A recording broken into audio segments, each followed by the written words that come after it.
Bəli, Rusiyada təhlükəsizlik tədbirləri deyərdim ki, daha da sərtləşdirilir və elə Federal Hava Nəqliyyatı Agentliyinin son qərarına əsasən iyunun 20-sindən etibarən Moskva və ətraf bölgələrin bir hissəsində yüngül və ultra yüngül mühərrikli təyyarələrin, eləcə də mülki pilotsuz uçuş aparatlarının fəaliyyəti məhdudlaşdırılacaq və qərara görə məhdudiyyətlər yer səviyyəsindən 5200 metr yüksəklikdə olan hava məkanını əhatə edir və xüsusi bildiriş verilənədək qüvvədə qalacaq. Və məhdudiyyətlər təkcə Moskvanın deyil, ümumiyyətlə Moskva vilayətinin böyük hissəsini də əhatə edir və Rusiya rəsmilərinin bildirdiyinə görə məhz bu addım Müdafiə Nazirliyinin təqdimatı əsasında qəbul olunubdur və son dövrlərdə pilotsuz uçuş aparatları ilə bağlı artan təhlükəsizlik riskləri fonunda qiymətləndirilir.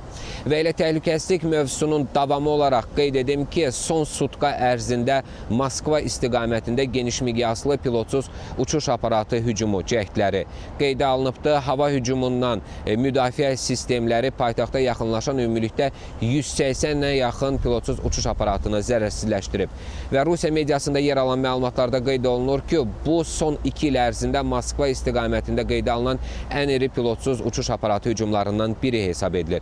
Və təhlükəsizlik tədbirləri çərçivəsində Moskvanın əsas hava limanları olan Vnukovo, Şeremetyevo, Domodedovo və elə Jukhovski hava limanlarında da müvəqqəti məhdudiyyətlər tətbiq olunubdur.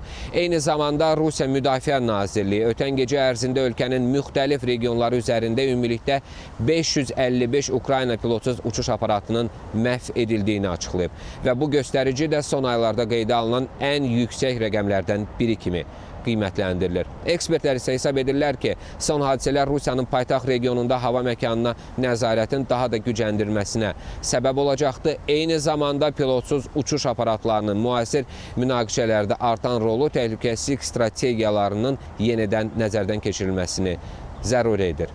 Belə bu saata çatdırmaq istədiklərim bunlar idi. Söz yenidən sizdədir.